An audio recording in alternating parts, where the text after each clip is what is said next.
Hi, this is the almost in a couple of hours. It'll be the beginning of day 5, hunger strike. Um, I'm hungry, but as it was kind of like yesterday, I've pretty much gotten used to it. I guess it's just going to be a gradual wearing until it starts having physical effects. Right now, there's just hunger. And my midsection, the little bit of fat that I had there seems to be disappearing.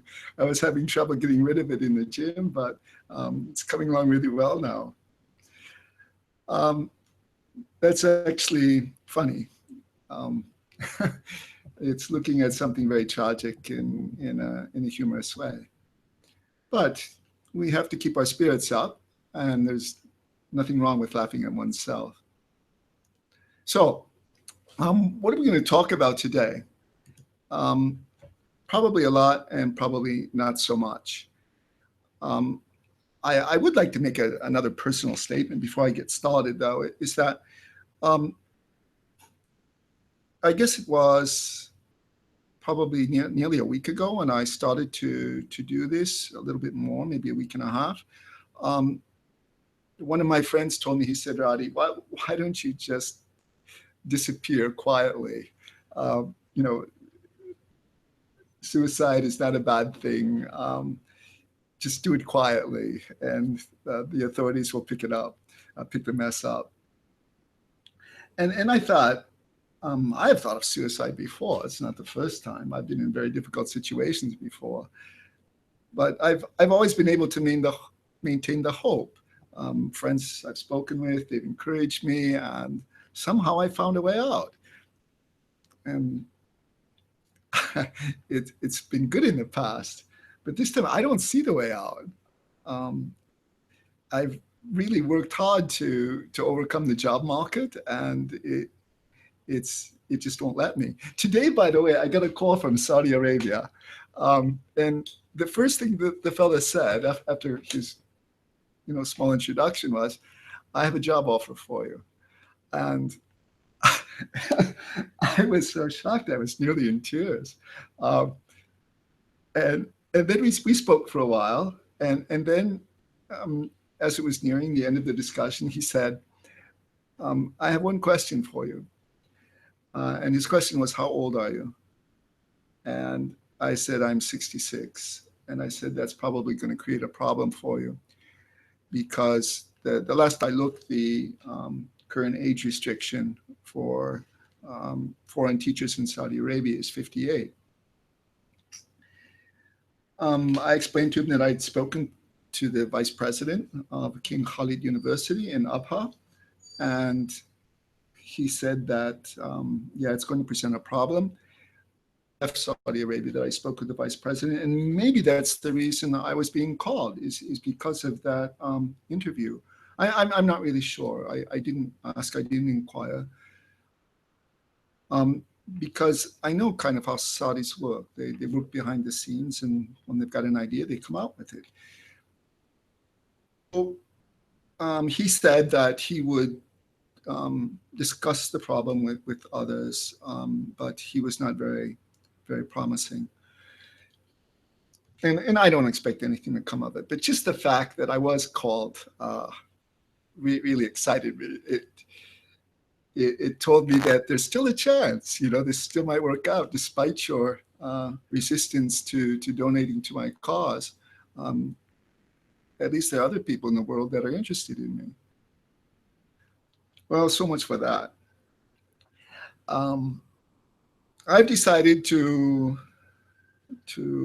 protest. I mean, if America doesn't want me, then I'm going to make my last effort to show America that I'm worth investment. And if they don't accept it, that's their decision. I've made mine, and that will be the end of it. Everybody has to die sometime. And I want to die thinking that I did well, I did my best. And I've realized something over the years. I've lived in Germany, I've lived in France, I've lived in Japan, I've lived in Korea, Thailand, yeah. And nationalism is a very real thing. It's a very real feeling among people. Um, and, and and many others, they think that nationalism is the creation of government, and that the people really don't feel it, or and I understand what they're saying, but I also understand that whether it's the creation of government or not, people actually feel it. They actually believe in their country. They identify with it as a group, and when they see the warring, which is caused by the state, and which, I mean, in my mind, is largely unnecessary, but it does occur, and it will probably continue to occur so long as the state exists. Because of the warring, people actually are afraid. They don't want someone to bomb them. They don't want to be drafted into a war, and therefore they participate in the national identity. It's important to them. Um, Most nations, especially in East Asia, more homogeneous than people are in the West, especially states. But even that homogeneity um, can be found in the U.S., especially in the rural areas of the U.S. In the cities, it's less homogeneous. But still, um, people do identify with their culture. They do identify with their language. They do identify with their language. And today we have media, this national media, that promotes the culture that people share. Um, I mean, what does it mean to be an American citizen, for example? I mean, that's really a good question. And when I was still believed that I would make it through this mess, I went to Meetup and organized um, on the internet.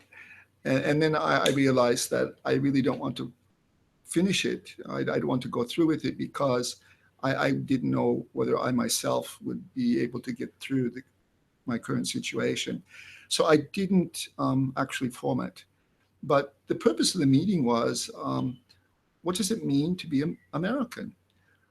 That was going to be the focus of the meeting. And there were people in Meetup that were actually supportive of the effort.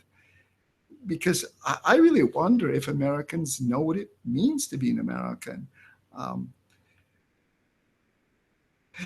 If all it is about is war and going to the news every day and listening to see what the president is going to do, what problem he's going to fix in the world today, in somebody else's country, in somebody else's nation. If that's what America's about, then the empty void. Well, that's a very long story, and it really wasn't what I was going to talk about today. So I want to move on. But maybe as an introduction to what follows, it's probably wasn't a bad idea to speak about it. Today is probably going to be a shorter talk. I'm just going to talk about President George Herbert Walker Bush and William Jefferson Clinton. George Herbert Walker Bush followed Reagan. He was a former CIA director. He was vice president under Reagan as well. But Reagan was so popular that it was for the Republican Party to get George Bush elected. As I stated yesterday, Reagan was responsible for a new direction in American politics. And he comes out of the same group as Barry Goldwater, with whom I identified very strongly in high school. I wasn't against George Bush coming into office, but I didn't know a whole lot about him either. But I was beginning to understand American politics a little bit better. Uh, I watched it very closely when I was in graduate school. I'm studying as an economist, and Reagan economics was a very important point of debate among my colleagues, among my classmates. And I've been very political life. I'm just something that I'm very interested in. Can't help myself, if you will. So what do I remember this George Herbert Walker Bush for? First of all, I remember his inaugurational speech in January of 1989. And I also remember him at the Republican National Convention talking about the 1,000 points of light. Um, when I heard that, I laughed. It was a joke. And then I heard it again in the January 1989 inaugural address. And I said to myself, oh my gosh, how can someone make such a big thing of such a little thing?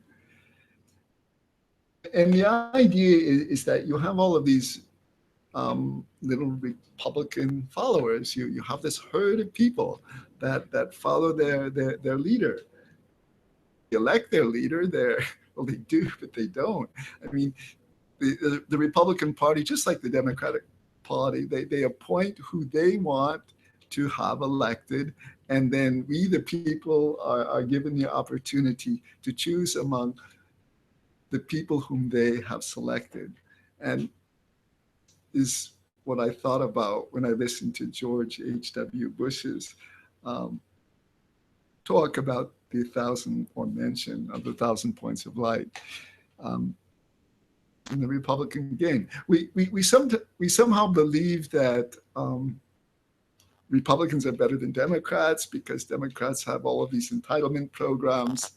Um, but as we're thinking about that, we're not thinking about all of the entitlement programs for corporations. I mean, the way I see it, the Republican-Democratic divide is the spoil system divided in two. The spoil system for the poorer people and the spoil system for the corporations. Sides of the divide, you have these large corporations, very wealthy people who head them up, sit on the boards, who donate money sometimes to either side. They just don't care so long as they know that they can influence the election and therefore have the opportunity to make use of their influence once the president is in office to get what they want. And that is passing regulations that favor them. Uh, it's sick. It's so un-American. It goes so against the grain of how we started. And well, we've lost our path. Nothing new. I'll say that over and over again. I'm on my path. I know where I'm at. I might not make it much further, but at least I will go out knowing that I went out uh, in a good way. So then, as soon as Bush takes office in November of what the same year, November 1989, the Berlin Wall falls. This is a momentous event. And of course, Ronald Reagan is given credit for that. But it did occur under the George Bush administration, and there was a lot of excitement. 1 or 2 years later, the Soviet Union collapsed. And so here we have this opportunity to create um, a new world order, not quite the way it's thought about among the people at InfoWars. And I understand where they're coming from, because if you go back to if you're on the internet and you kind of look to see, if you watch the conspiracy theories and try to understand them, where they're coming from, what they're about, who's pushing them, and what is the end result going to be, there is something to them. This Agenda 21, I guess it is, the agenda, the first 21st century at the UN, it seems to be a part of it. And Americans, we're a sheep. We've lost control of our sovereignty, and during the progressive era, we said, okay, government is good, government is not dangerous. Just get the right people into government, and everything is okay. We have all these technocrats, all these scientists. They spend years and years, dedicate years of their life studying the human being and society, and government can control. And it can always, maybe it doesn't always come out good, but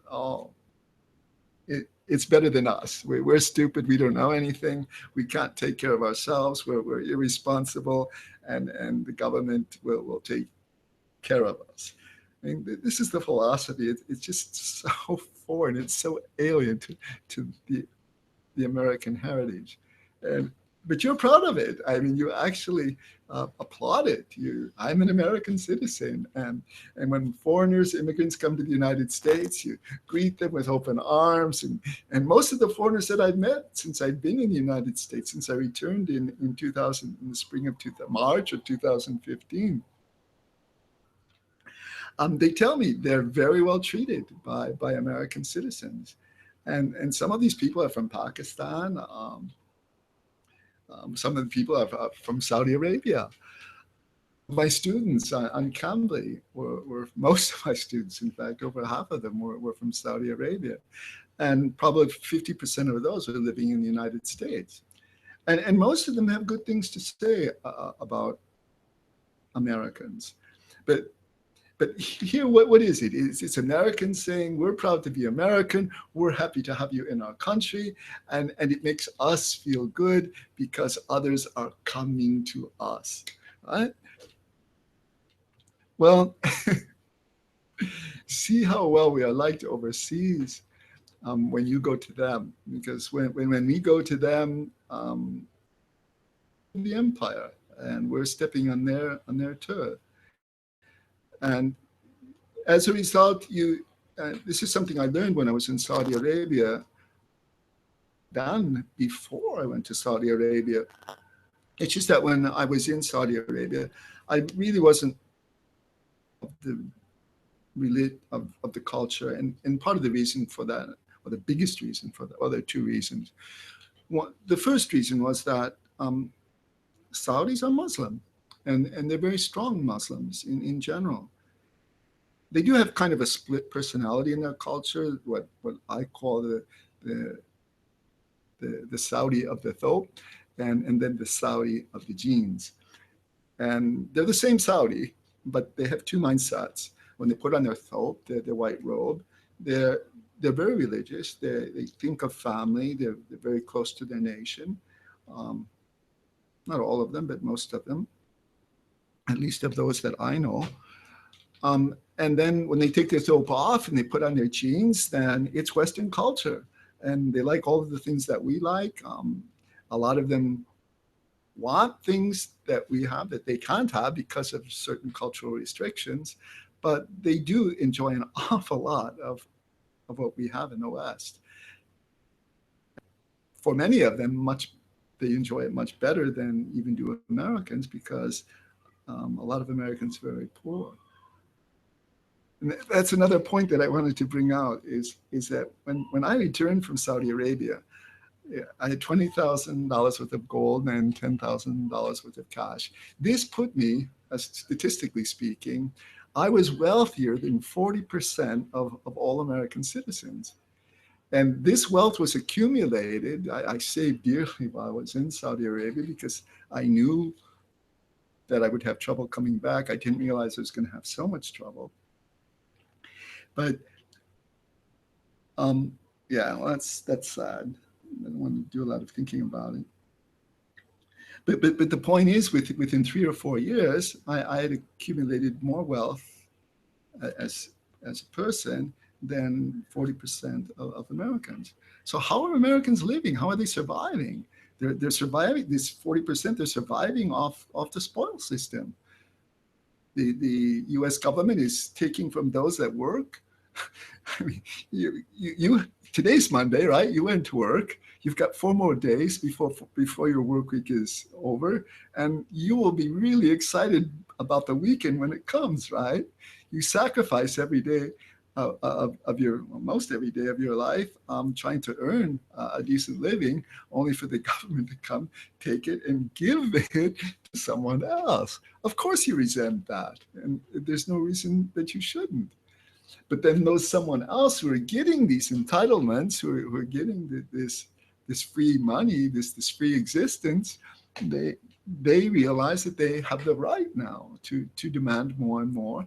And the more they demand, the more politicians think, aha, we can get some more votes. And so it's just dividing us. It's tearing us apart. And then we go to the media and we look at what the media talks about. It doesn't talk about this division. It talks about other divisions, the division gay, lesbian, transvestite, people who want to live in that mode, in that style. Well, they have a right to do it.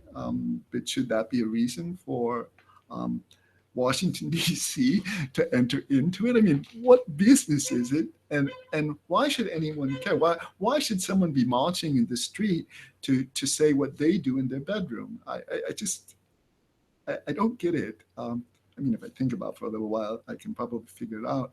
But the point is that the real division is not that, because I think if people were just discreet about it, realize that they are different, that it's not the norm. Heterosexuality is the norm, and they are acting differently from the norm. But they have this notion that we're a group. So they get together just like every other group, and they go to the government and demand certain privileges for their group, this pluralism, this minority rights sort of thing. The individual, he's gone, he's disappeared. We're herds, and there are certain leaders that arise from these herds that are very passionate about how they feel. They bring the herd together. They rise in society. Their name rises in the public arena, and then they push for their herd. This is the spoil system. It wouldn't be occurring if it weren't for the spoil system. This trough which is filled with taxation, and then this political competition to take the biggest share from the trough. This is detrimental to economic production. The entrepreneur, he has an idea, he goes out into society, he tries to realize it. He obviously needs other people to help him realize it. He hires them, and the economy grows. The spoil system is just the opposite. It's unproductive. There's nothing new that's being produced. But what we're doing is just fighting over what other people produce, and we're making it more difficult for them to produce. And it seems to me that neither the so-called left and the so-called right, the majority of these two political parties, understand what's going on. So anyway, let's go back to these 1,000 points of light and the inaugural address and the falling of the Berlin Wall. So when the Berlin Wall fell and then the Soviet Union broke up, Bush was really in a very good position to pretty much do whatever he wanted. And there was this opportunity to create a new world order. I think that's what he even called it. But what did he do? What was this new world order? It wasn't bringing the different nations of the world together in the General Assembly or in the Security Council of the United Nations, or reforming, restructuring the United Nations so that it would be more workable and more effective, what he did is he circumvented it. He went around it, and he found his political friends in the Middle East, in NATO, and started a war. Um, Now, I know if you might want to say, no, Saddam Hussein started the Gulf War, and all we were doing was protecting Kuwait. In other words, the world is divided up into nations, the national borders should be respected, and the world should act together to make sure that each nation's borders are protected. The problem is that Kuwait, like Palestine, was a British protectorate. Kuwait, if you look back historically, was the previous property, the part of the Ottoman Empire, but it was part of Iraq. At least in terms of mentality of the people, in terms of culture, in terms of language, um, Iraq was just a bunch of different tribes, and Kuwait was just probably, I don't know how many tribes they had, but certainly one, um, was just one of those tribes. Same in Palestine. Um, there was no such thing as a Palestinian. Palestine was a British protectorate, and there were many different tribes. There were tribes of Jews. There were many different tribes of Arabs. Everyone lived in his own tribe. Um, the Ottoman Empire had fallen. The French and the British came in to divide it up, and Kuwait was a result of one of these divisions. And Saddam Hussein, I mean, he was part of the Ba'athist Party, and the Ba'athist Party was pretty much socialist. And because it was socialist, it tended to be aligned with the Soviet Union, and so it was part of the Cold War. And both sides of the Cold War are responsible for the Cold War. And it may have been cold between the Soviet Union and the United States, but it was hardly anything from cold in many other countries of the world. That's where the battles were being fought. And I'd like to make a small comment on this as well, is think of how American capitalism, not the crony capitalism, not true capitalism, not the capitalism of free markets, where the government defends the interest of the individual, his property, and his person, and his right to his pursuit of happiness. Not this kind of government, and not this kind of capitalism. I'm talking about the capitalism which works in and amongst the spoil system of government. You'll have these little countries, and American enterprises want to exploit their resources, make a profit. What entrepreneurs do, they exploit resources, and then they create goods and services, and we benefit from them as society. So I don't see anything wrong with that. Is that these countries are largely their market system is not well developed, and because the market system is not well developed, there's not a lot of competition. They tend to be run from top down, and that top-down relationship is largely the result of British, French, and Spanish colonialism in the prior centuries.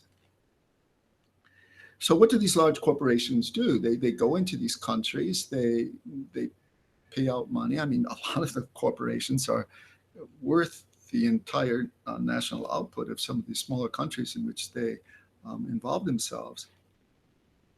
And they pay these government officials to get what they want. and the people lose. I know there are people at the Cato Institute that would say that the people win, and that they are winning in some regards. Okay, that I don't deny that. Statistics don't lie. It's only how you interpret them. But what I saw when I was living in Hong Kong, its per capita income is higher than that of the United States. So obviously foreign investment works. But there is a problem, and that is that the people don't have control of the investment. The government does. And because the government does, and because the government stands above the people, and the people are the subjects of the government, um, Hong Kongers think that they're a democratic system, but when you go into the nature of their democracy, it's hardly very democratic. The democracy occurs among the firms, among the industries, but it doesn't. The people are not very involved. They're kind of shut out. On occasion, and it gets global news attention, but on the whole, I mean, if you think a little bit about Hong Kong, and I don't want to go into this too much because I'm going to get off track, but 90% of all Hong Kongers live in high-rise apartments, and a very large number of these high-rise apartments are shabbily. And I mean, they have no acoustics. A person living 15 floors above you or 15 floors below you, if he pounds on the wall, you can hear it. I mean, I've lived in them. I know what they're like. And Hong Kongers have a reputation. When I left Japan for Hong Kong, I was told by one of my students who had been to Hong Kong several times, he said, it's a noisy place. And boy, did I discover what noise was about. You can even go to my website. I wrote an article about it. But anyway, the corporations, they give favors. It's cronyism, and they allow to build their plans, and the local people get to go to work, and there is some progress, but the people at the top, they are benefiting far more than the people at the bottom, and let me explain why. Hong Kong has a per capita income that is higher than that of the United States, but 40% of the wealth, or most of that wealth, is in the hands of 40% of the people.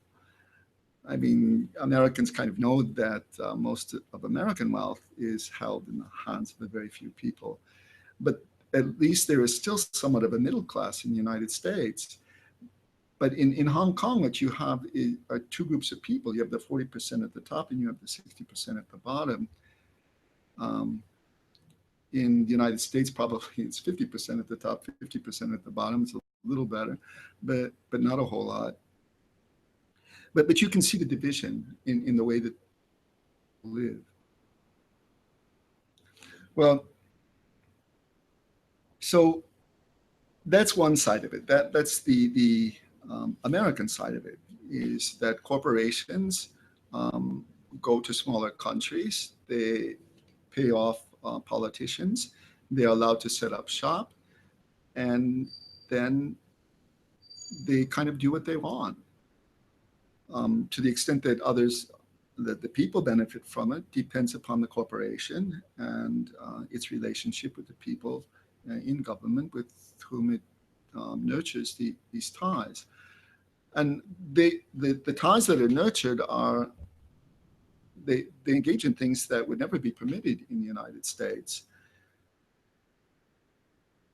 So they create a certain amount of tension because of that relationship, because of the way they're favored by the local government, by the national governments. Because of that, there is some tension. And not everybody gets to go to work either. Depends upon the government. If the government were allowed foreign corporations to come in and allowed them to come in without all these political favors, and they actually competed with one another in the marketplace and not in the political arena of each of these countries, probably the system would be far better. but that's not the way it works. So on the one hand, you've got the American government and its crony capitalists taking advantage of the peoples in other places of the world. And then on the other side of the Cold War, you have the Soviets and the Chinese communists. And what they're saying is the people come first. And they look at the crony capitalism, they see it in government, they see all of the political favors given to these so-called neo-colonialists, to these foreign corporations, and they say, no, it's not right. This is just more colonialism. It's more of what occurred during the 19th century. And so is a very popular ideology in many parts of the world for this reason. So that's pretty much the way I view the Cold War. I don't see it as free markets fighting against socialism. What I see is one form of spoils fighting against another form of spoils. And we're led to believe that we're actually doing good, that we're fighting the proper battle. I mean, I believe that. I believe that for a very long time. But after living for 23 of the past 25 years overseas, my eyes have been opened. I understand how the system works. And my experience in Hong Kong was very revealing from a legal point of view, from a political point of view, and from an educational point of view, especially in regard to the English language. My experience in Japan was more cultural, and I got to understand how Japan works. I tried to live there. Well, I don't think I ever wanted to become a Japanese citizen, but I did definitely want to be part of the culture. And the Japanese have a kind of cool thing, and it's if you've lived in Japan for 10 years, you can get a citizenship that allows you to reside in Japan with all of the privileges of the Japanese, but you're not a Japanese citizen. And that makes it very comfortable for foreigners that like Japanese society, that feel comfortable in the culture and know the language to by side, while Japanese maintain their own identity among themselves and the foreigners maintain their identity among themselves, and they get along quite well.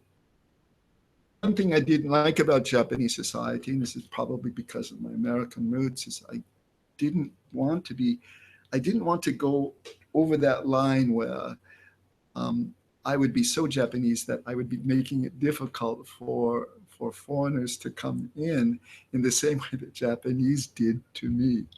And had I found work, permanent work, full-time work at a Japanese university, I'm sure I would have stayed.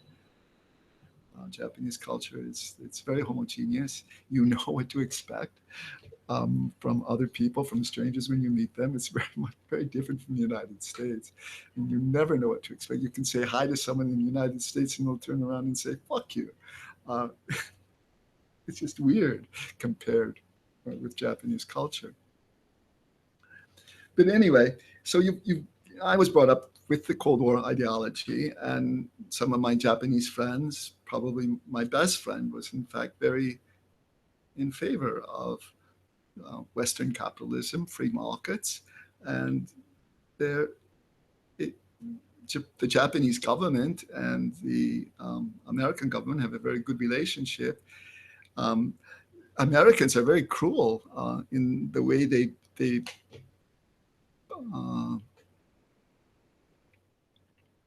view Japanese society.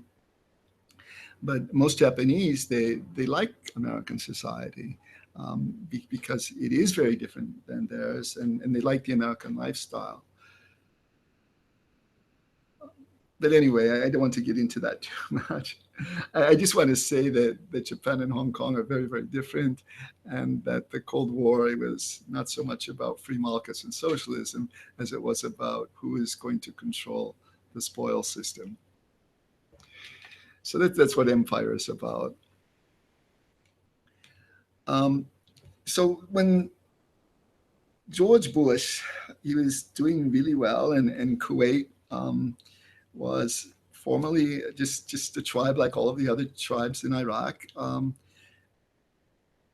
Sadiq, Saddam Hussein, Saddam Hussein had the idea that he was going to make Kuwait part of Iraq, which was a pretty logical thing in a way, because in that part of the world there is Iran and then there is Iraq. And Iran is part of the Persian tradition. It's a very different culture, a very different language. Um, the mentality of the people is different. And then there's the Arabs, and the Arabs are in Iraq and Kuwait. And uh, Saddam Hussein had, he wanted to regenerate pan-Arabism. He wanted to make the Arab world one again. Now, understand that Iranians, they are Muslim. Iraqis, they are Muslim. So they share the same religion, but they do speak different languages. They are from different traditions, and their culture, they have cultural differences, which sometimes are quite pronounced. And that the Arab world is also very different from country to country. I haven't been in all of the countries, but while living in the Middle East, I met a lot of people from different Arabic countries, and it's very clear that there are many differences. But anyway, Saddam Hussein, I mean, he has a right to defend his own country. He has a right to look out for its own interests. And he knows that traditionally the British were occupiers, and that Kuwait was formed as out of a British protectorate. He's right next door to Iran. They're fighting a war over or just ended the war. I don't remember exactly, but there was a very long standing dispute between Iran and Iraq. Um, I think during the Reagan administration, and Kuwait was just the natural outcome. But the world is the United States. What business is it to interfere in that conflict? Saddam Hussein would have gone into Kuwait. He would have taken it over. He would have made it a part of Kuwait. He would have strengthened his own territory in opposition to Iran, and there would be peace. That would be the end of it. But no. Americans believe, Europeans believe that oil belongs to us. And this is, part of the New World Order, is that we in the world, we human beings, we can go anywhere we want. We can exploit any resources that we want. And those that know how to exploit them best should have the right to them. And it's not a right through trade. It's a right through possession. It's a right through. It's what we did in the plains, Western Plain states, when we destroyed the culture of the Indians. They fought back, and they were crushed. It's the same thing that oil belongs to people in the Middle East. It's not our oil, and if we want it, pay for it. That's what the market system is about, right? And if they don't want to sell it, that's their choice. That oil belongs to them. It's on their territory. And if they can defend it from their neighbors, then okay, we find a different way. I mean, the oil is not going to be with us forever anyway, right? Um, it's a diminishing source of energy, and we have to be looking for other sources of energy. All of this fracking and exploitation, it's a transition. It can't last forever either. Um, so why is it that we have to have it now? Why is it that we have to take it for us? Why is it that we have to go in and ruin entire cultures, entire nation states, some of them that are functioning quite well? I mean, think of the way Iraq was before we went in, and think of the way Iraq is today. Wow, what a difference. I mean, Saddam Hussein was pretty much, but not mundane, but secular, right? Um, I don't know whether he was a devout Muslim or not, but he was very tolerant of the Shias, and they somehow got along. The Shias knew that if they went against Saddam Hussein, that they would be hit back. But if they didn't go against him, Saddam Hussein would leave them alone. He was a little hard a lot hard, if you will, in Kurdistan or in the Kurdish areas, in the Kurdish zones. Pretty horrible things that have been well documented. I don't know how those conflicts came about, but you can bet it was a leftover from British colonialism. All right, so the Gulf War started in 1990. It was over fairly quickly. And Bush finished his administration with a 90% approval rating, which says that Americans like it when their government goes into other territories, goes into other nations of the world and beats them up in America. Like bullies on the street. I've got muscle. I mean, I like muscle. I like strength, but I have it not to bully people. I have it for self-defense. I like to look cool, and it works actually. Within about 3 months that came back to Seattle, there was an argument in front of the QFC, which is a grocery store if you live in a different part of the world, between two people. And I just went in between these two people that were having a very heated argument. And I started asking questions, what's the problem? And I said, look, I've been here for 3 months. I've not been involved in any fight at all. And I'm not about to see one occur in front of me. And I was going into the store when this occurred. And I was just immediately attracted to it. I showed my muscle, and they listened. And it worked. I left. I went into the store. I guess someone called the police. And when I came out, one of the people that were involved in the argument pointed to me, and he said, "That's the guy that intervened." And then the police woman asked me some questions, and I went on my way. You feel really good. So I can understand that Americans like the idea of being a policeman. I mean, I kind of understand that, but we don't have any business policing other countries. We don't even do a very good job policing our own. What makes us think that we can police other countries? Now, that doesn't mean that the United States can't have a voice. That doesn't mean that the United States cannot provide a venue for other countries to come and negotiate to settle their differences. But certainly that doesn't mean that the United States has any right or any business seeing what occurs in the nations of others. And then I remember George W. Bush for one more thing, and that was that he claimed when he was running for election that he was going to be the education president. Now think, he's a Republican, right? Republicans are supposed to be thinking of small government. So why is it that he didn't dismantle the Department of Education that was set up by Jimmy Carter under his administration? And to the best of my knowledge, the Department of Education still exists, and it's the one that's pushing Common Core. I mean, that's it. That's the imperial capital making sure that each of us as American citizens is properly indoctrinated into the world of empire. We're not taught about our Constitution. I mean, what does a high school or a grade school student learn about the U.S. Constitution? Does he walk out of school with any meaningful idea of what happened between the years of 1776 and 1789?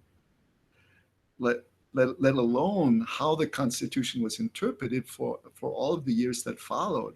And by the time you get to Lincoln in 1861, all you get is a victor speech. American high school students have no idea. Well, Yeah, I'm thinking of something else on a personal issue, but let's just go on. The point is that George W. Bush did nothing to eradicate the Department of Education. He just left it there. President. Um, so he didn't win the election that came after that. Apparently, he offended some people for some of the things that he had done. I don't know why he didn't win the election. I really didn't care. I was happy to see him go. When the Gulf War came, I left. I left the United States in 1991. I was at Nashville, Vanderbilt University in Nashville, and I was watching television, and I saw that the way that the Gulf War was being advertised to the American people, and I said, it's time for me to go. I mean, I, I felt very uncomfortable in the economics department at Vanderbilt. That was supposed to be the place where I was going to get my second chance to get a PhD in economics. Actually, my third chance in some ways. But it was all math. And I really appreciated the math that I learned at the University of Washington, because what it taught me was it gave me the underlying principles that explained all of the curves that I had studied for so long. And what I suddenly realized is that modern economics, as it's taught today, is one mathematical model. That's it. It's just a mathematical model. And it's not reality. It doesn't match. We have all of these economists spending all of this work, all of this time building these interesting and often very explanatory models for the model, but not for what's going on in society itself in reality. And what it leaves out especially is the spoil system. And the spoil system is a very very important part of today's economic system. And we need to dismantle it. So anyway, I left the United States when Bill Clinton, just before Bill Clinton came into office, because I was disillusioned at Vanderbilt. I mean, I left in good standing and all, but I didn't have the money to finish my way, and I'm getting older, and I need to find a career, and I've this degree from a very good institution. What I mean by good is it has a very good reputation. I had published my first paper in economics, and I said, I can do better. And so I got an invitation from the University of Maryland, from the overseas division, to teach American servicemen in Japan. And that's how I went to Japan. That's another story. I don't want to go into it right now, but that when George Bush left and Bill Clinton came in, I disappeared for a second time. And I was happy to go. I didn't like the idea of the Iraq War. It just war after war. It just didn't make a whole lot of sense to me. And I'm beginning to feel the same feelings that I had then. I'm beginning to feel them now in these last 5 days. The effort that I've made to participate in the political process, my effort to reestablish myself economically and financially in my motherland, have just failed. You can go to my website and see my annual report from 2016. It's about the year 2015. And you'll see what I was up against. It's the cold indifference that I felt before, when I left before. There's something wrong in the society. It's just something not correct. Okay, so Bill Clinton came into office. I was in Japan, and I pretty much closed my eyes to what was going on in the United States for 9 years. Not completely, of course, but I did eat Japanese noodles at one of the small shops where Bill Clinton had eaten noodles very close to the U.S. Embassy in Toranomon. Toranomon? Toranomon. Toranomon. Toranomon. And there were pictures all over the wall of Bill Clinton. The Japanese liked Bill Clinton. I don't know why, but they were fond of him. And when he had his scandal, his sex scandal, they made a lot of jokes about him. There is the Joshin, which is the upper part of the body, and there's the Kashin or Geishin, which is the lower part of the body. And they split Clinton in two and said that he had problems in the lower part, but he was okay in the upper part. But I really didn't know what was going on during his administration because I was so deeply involved in Japanese society, trying to understand how it works, disillusioned with American society. And Japanese society was a challenge for me. I lived in France, I lived in Germany. These were already different cultures from the United States, but when I went to Japan, oh my gosh, so different, so different. So it was a challenge for me. Remember, I was brought up, at least in part, graduated with an undergraduate degree from the University of Michigan in anthropology, plus I had 2 foreign languages, and then my recent master's degree from the University of Washington in economics. I was well prepared to understand Japanese society. Well, I did understand it very well. What I discovered was that most of the foreigners that live there don't understand it. They spend 1 or 2 years. They're in their what I called wealthy ghettos, right? Around the capital. They live together. They live around the embassies. They go to Roppongi. They never learn the Japanese language. They just live in the international community all of their own. That was not me. I really got to know the Japanese people. I even listened to the Queen, La Maison Française, the French, I don't know how to translate it actually, probably the French Cultural Center in Tokyo. But all of that aside, I didn't know what Jefferson, William Jefferson Clinton was up to. And I discovered the Balkan War. And I mean, I had seen a little bit about it in the Japanese press, but I didn't really spend a lot of time with it. I was happy to be away from America. And when it's only recently that I've started going back into the history to see what really happened, to find out how we got to the difficult situation that we're in today. But basically, William Jefferson Clinton was responsible for much of the disasters that occurred in the Balkans. And think of what the Balkans are. Historically, the Balkans are were the frontier of the Ottoman Empire. For the Ottoman Empire, which is Muslim, and the Christian Empire, which is I guess the Austrian-Hungarian Empire, Russian empires. That's where these 3 empires met. So it was a very interesting, politically, a very interesting place, and it was the source of World War I.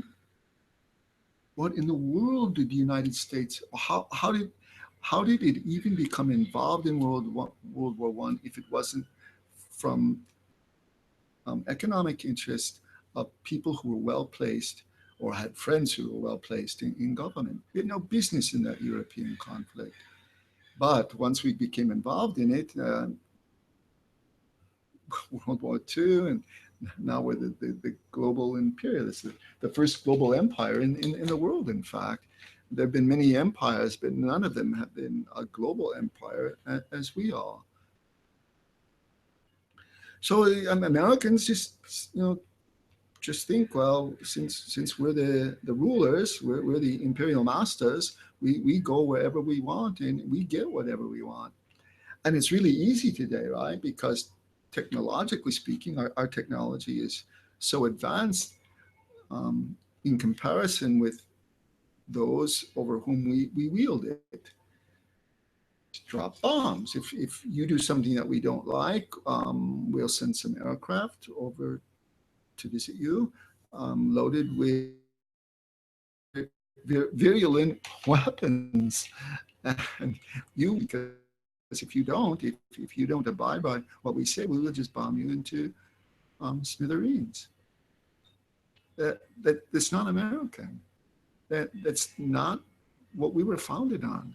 The idea of this voluntary spirit, the idea of government as a punitive force which protects the rights of individuals, which defends the country, the nation, against attacks from overseas.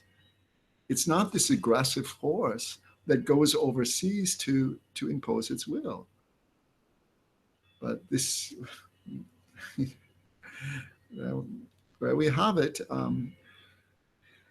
this is we're beginning to see the war, the war of terror. It's beginning to evolve, because this is where Christians and Muslims come together, and the Christians, under American guidance through NATO, are suddenly imposing their will on others. I mean, Milosevic was a Christian.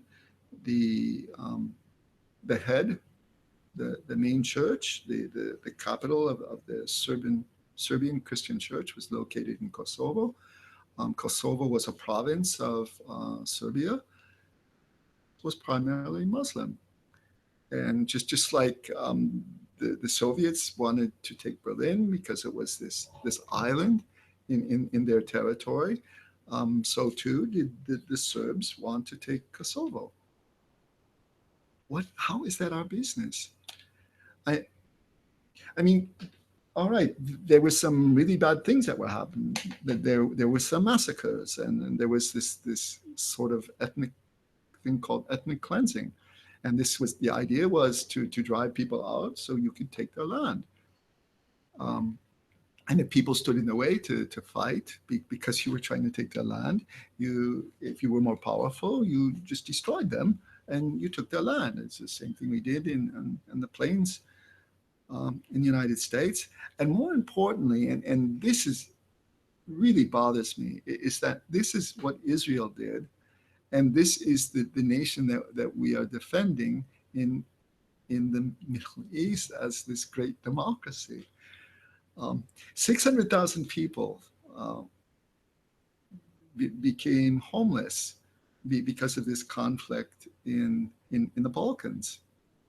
And we, as the great American righteous people that determine what is right and what is wrong for the entire world, where we're saying, oh my gosh, it's so terrible what's going on.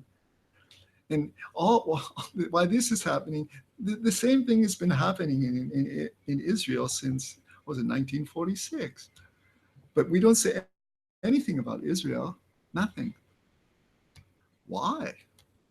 Well, there are Christian holy places. There are sacred places. And they're endangered by these evil Muslims. Excuse me, but under the Ottoman Empire, before World War I, the war that we became involved in, that resulted in the destruction or the dismantlement of the Ottoman Empire, Muslims and Christians lived next to one another hundreds of years. Christians and Muslims don't live together very well anymore. And why is that? Well, yours truly, America, NATO, oil, in Afghanistan, all kinds of minerals, resources that belong to other people, that we should certainly compete with other nations, with other corporations, with other companies. We should certainly compete with them in the open marketplace to bolster our own economy. We have every right to do that. Good. But going in and taking over and setting up governments that are favor us because we can better exploit their resources, this is not market competition.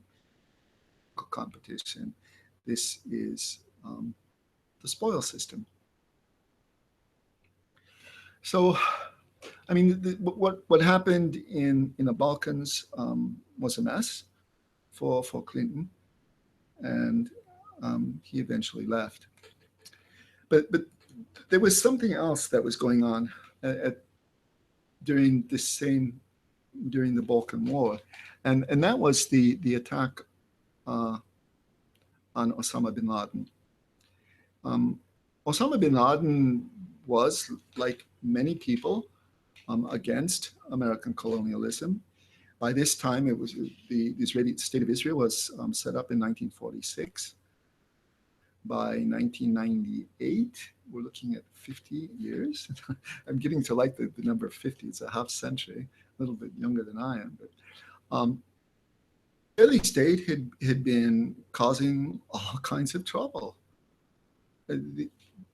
All of these Europeans flowed into the protectorate, the former British protectorate, and claimed their stake on Arab land. Even in Israel today, they talk about two different kinds of Jews. One of them is called the Sephardic. I don't know what the other one is called, but basically, you've got Jews that were native to the Palestinian territory, in the British protectorate. They were just one of the tribes among all of the other tribes, which were mostly Arabic, and there were Christians living there too. They got along under the Ottomans. That when the Israelis came in, they brought in all of these people from the outside, and they set up basically. They introduced Western culture, and they did something that was very smart from their point of view. They illuminated the Hebrew language. Before that, Hebrew was never spoken as a modern language. It was a religious language. It was spoken among the Jewish clerics, the Jewish clerics. What I think they were the Sephardic Jews, the ones that are native. I think that's what they were called. If not, all right, I'm wrong. But the Jews that were living there, they spoke a dialect of Arabic in very much the same way that Jews in Europe, at least in Germany, spoke Yiddish, which is basically a dialect of the German language. That's what was spoken in the Jewish tribes of the British protectorate of Palestine. And what the Israelis did after they formed their nation, they said, well, if we're going to establish ourselves as different, if we're going to establish ourselves as a Jewish state, a theocracy, if you will, why are we protecting a theocracy? Why are we so passionate about protecting this theocracy? Oh, it's a democracy. Oh, yeah. Well, let's go on. So what they did is they introduced the Hebrew language as a national language. They taught it in all the schools, and they brought it back to life. That was a very smart thing to do from the point of view of a state wanting to control territory that never, to which it was never the proper owner. I mean, when all of these Europeans came to the newly forming state of Israel, what was supposed to happen to them? Where were they supposed to go? Where were they supposed to live? Most of them came with no wealth. Well, what they did is they took the land of the Arab tribes, and they're coming to the state of Palestine, or the British protectorate. They're coming with all of this modern European culture. Most of the Arab tribes living there, their livelihood is agricultural, olives. sheep.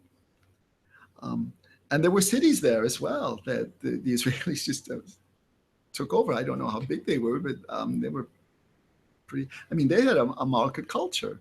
They weren't backward. They were unaware of what market systems were about.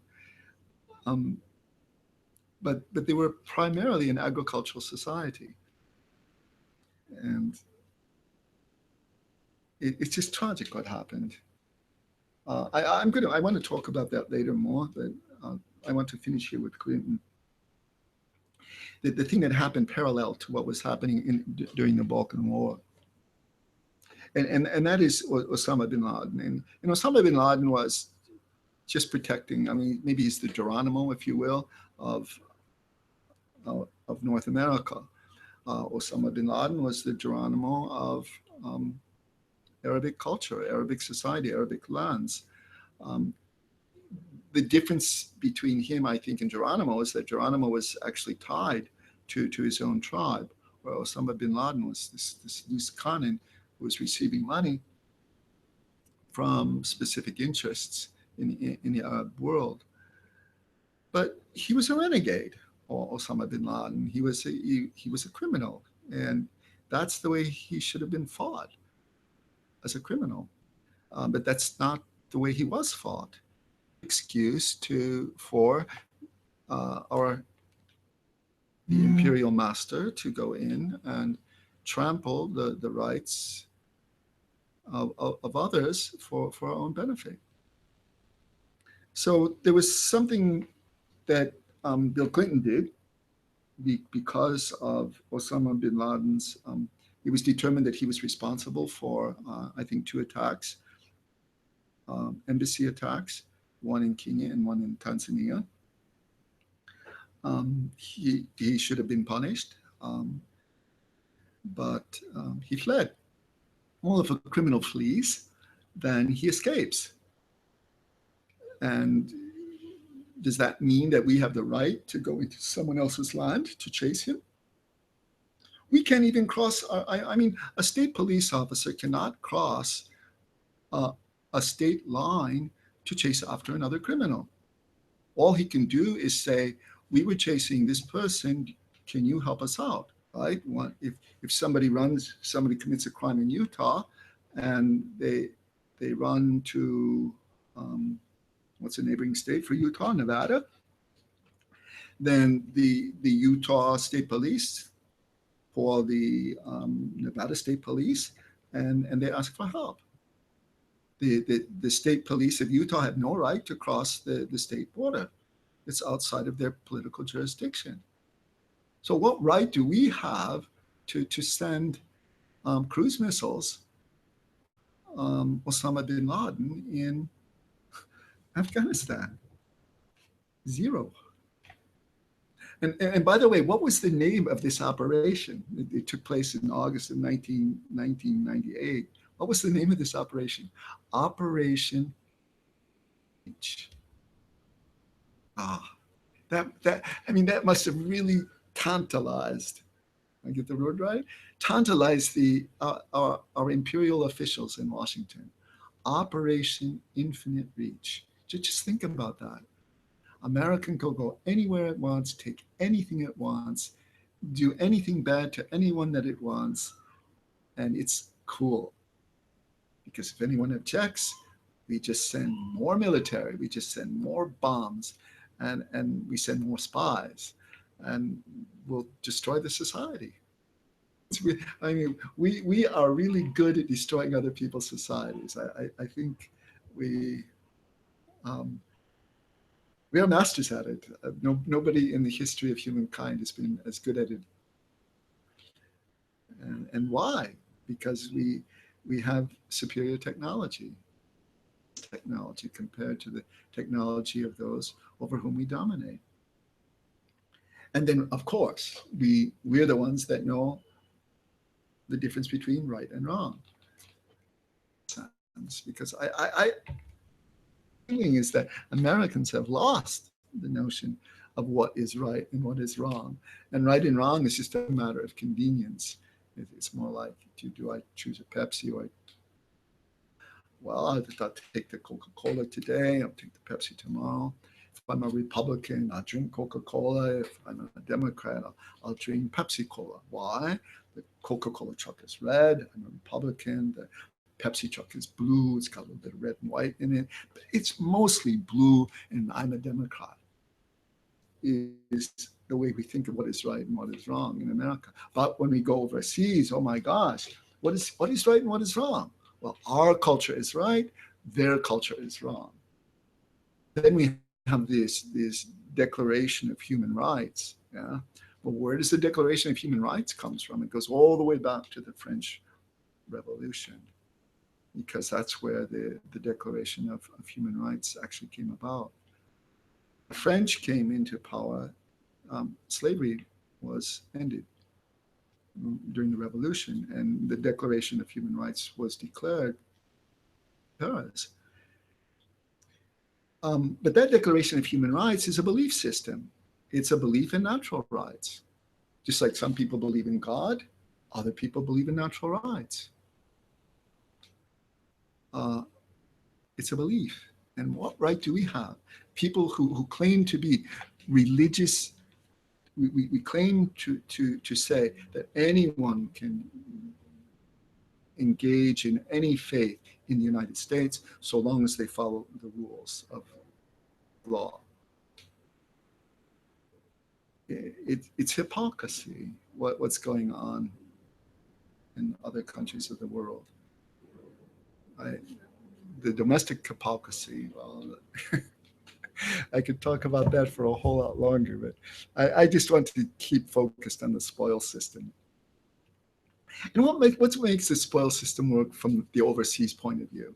So imagine you're an empire, and you have a military which is stronger than the top military, other militaries just below you. It's close to 50% of all money spent in the world today on military is spent by the United States. So when you have this huge military and you have all states that are subjected to it, what do you have? You have a vying competition for the use. So everyone from every country comes to Congress, and they try to make deals. They try to influence so that they can get the U.S. government to use their military. Them. And it doesn't make a difference whether you're a head of a government, whether you're a revolutionary group like the Contras in Nicaragua. It depends. If you can find someone in Congress that likes what you do, or you gets along with you really well, then you've got a spokesperson. And once you've got that spokesperson, and that spokesperson can figure out some deal for some corporation that wants to build a plant in your country, you're well set. You'll get your weapons, and you'll be able to. This is the international spoil system, but it's all part of the same. It's this positive law idea tells us what to do on the one hand, and then the government takes from one and gives to the other, and people into groups which then compete with one another politically, culturally, sexually, in any other way, except for what should be done, and that is to protect the right of the individual. And this is so after Operation Infinite Reach, actually during the same year, just a couple of months later, the Congress, this is not the president, by the way, this is the Congress, passes this Iraq Liberation Act. And this basically sets the for the eventual invasion of Iraq. And look at this is 1998. So we're 3 years before the tragedy of 9/11, just 3 years before. And Congress, this Iraq Liberation Act, which gives the government the right, according to its law, to check Saddam Hussein in Iraq for whatever reason. So here it is, the US Congress is making a decision that giving the authority to the US president to bomb, use aerial attacks to quiet Saddam Hussein. Wow. The presidency, which is by now so much more powerful than it ever was before, but it's Congress as well. It's an empire. Anybody who denies it it's an empire is a fool. I mean, just completely ignorant of what's going on. Please talk to me, send me an email. I'd be more than happy to talk with you. I probably only got, but at least I'll make good use of them. Now, yeah, Lincoln or Clinton was impeached, right? And I don't know, I mean, the reasons given, what were the underlying reasons for his impeachment? But whatever it was, it turned from the conflicts in the Middle East. It diverted the attention away from the Balkan War. It diverted the attention away from Osama bin Laden, in the attention of Americans home, looking at Washington from a domestic point of view, and they were looking at it from a point of view that is very popular in U.S. society today, and that is the differences or wage inequality between the sexes. The attention was taken away from the foreign scene and brought home to the domestic scene. And somehow the attention had to be brought back to the foreign scene. And so this is as far as I can tell, the reason, or a very important reason, probably there were many, for 9/11. And once again, I want you to see this. This is called Beyond Misinformation.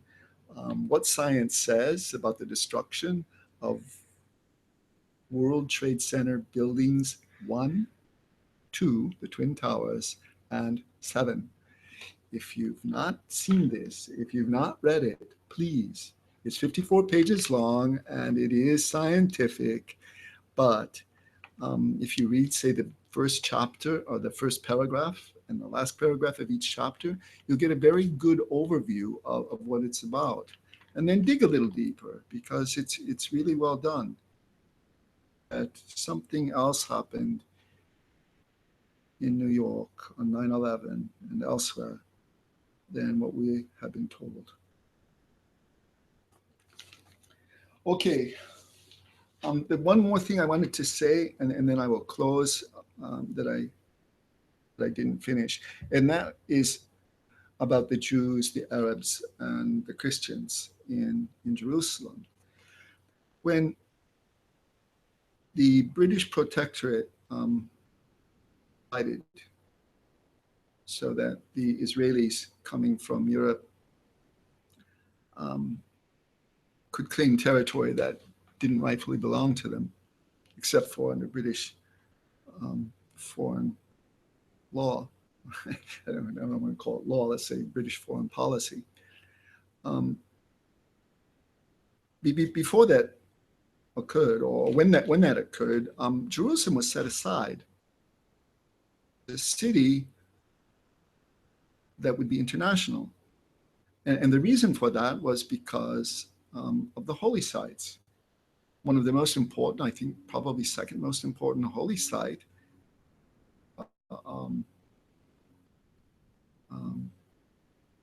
in Jerusalem.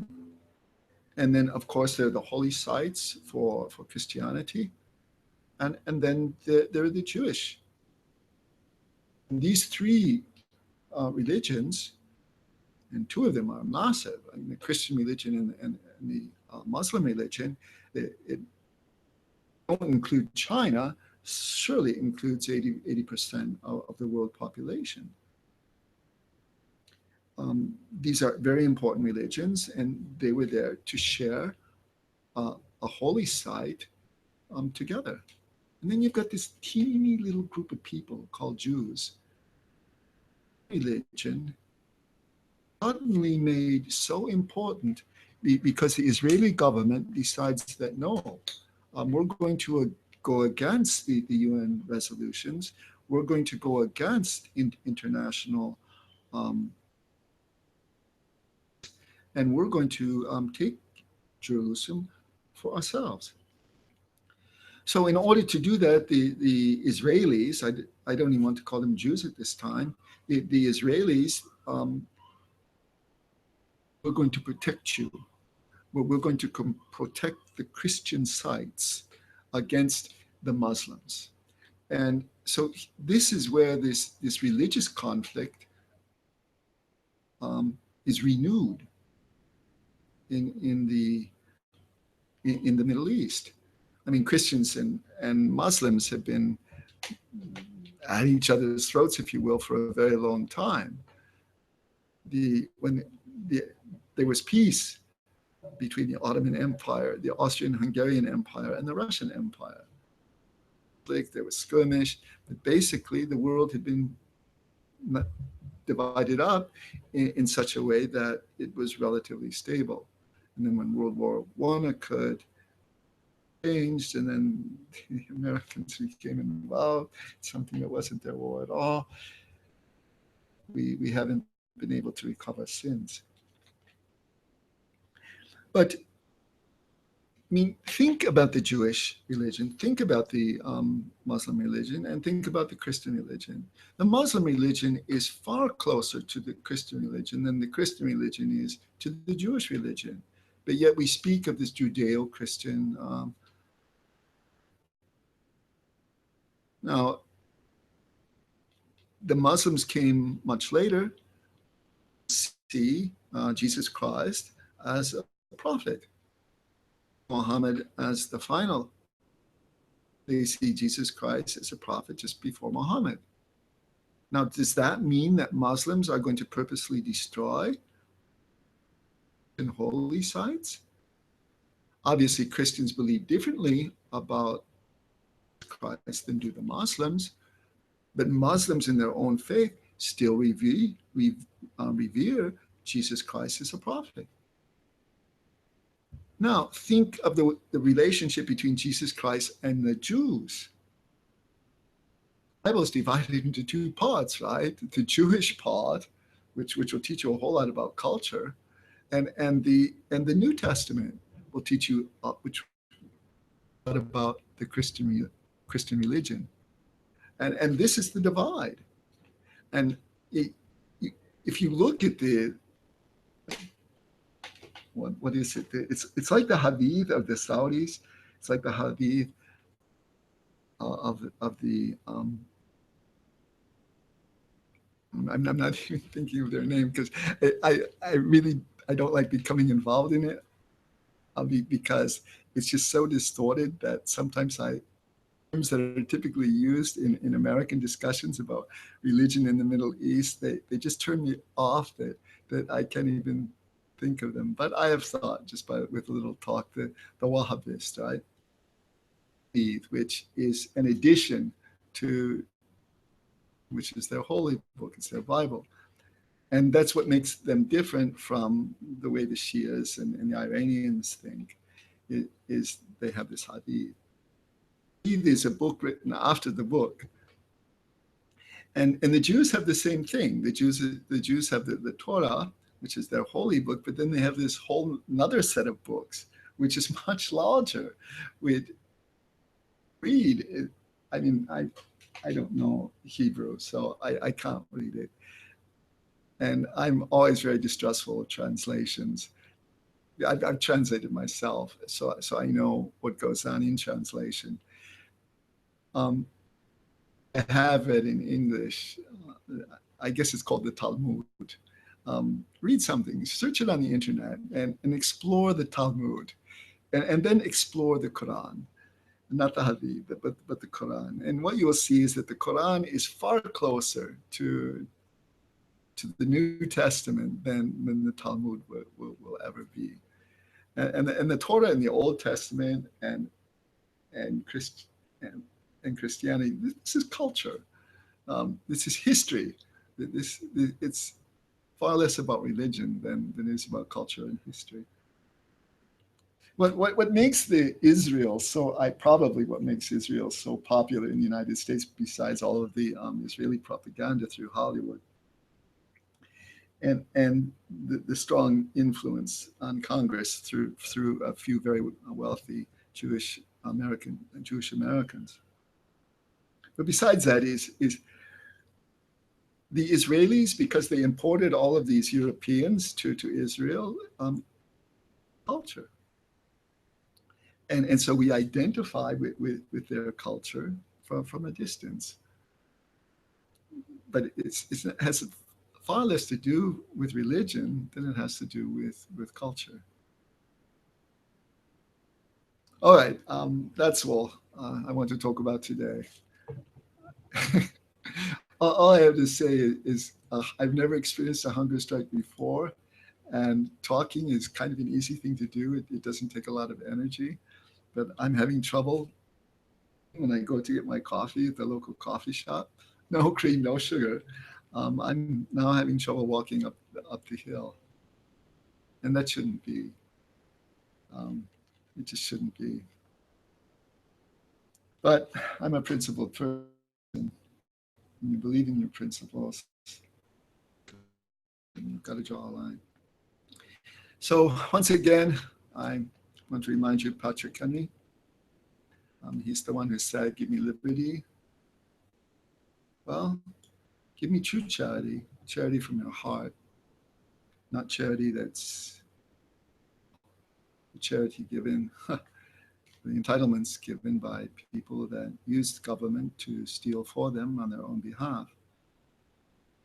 They steal from people like you that work every day, sweat, go through all sorts of tension and stress, and then have the government come and take it away and give it to someone else. That's not charity.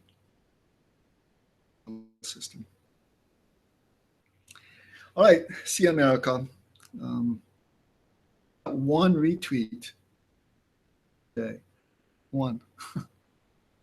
Wasn't from anyone of any prominence, right? So I really, I don't think this is work. This will work. I'm still a little hopeful, but I just don't. I'll keep trying because that's the way I am. I don't give up. And anybody who thinks that this is an act of suicide is visit my white page on my website. A very wrong idea, just like you got the wrong idea about American imperialism, the American spoil system, and what it is that America is to be about. Okay, that's it. That's it for today. Bye. And I hope to see you again tomorrow. And I do wish that you would at least retweet, donate, if you're not in a position to donate. But if you still distrust me, if you still think that I'm some sort of charlatan trying to rip you off, trying to trick you into giving me money and making myself very wealthy, if you still believe that, then my telephone number on Twitter, you can find it. Give me a call, and I'll answer any question you want. Because at this point, I'm at the end. I have nothing left to lose, so to speak. I think that's the name of the song. All right, I'm hanging in there, and you hang in there yourself. It's your work week. Unfortunately, I'm not able to work. Not because I haven't tried, not because I don't want to. A call from Saudi Arabia today. It's so cool. But probably nothing will happen of it. I know the Saudi bureaucracy pretty well. Bye.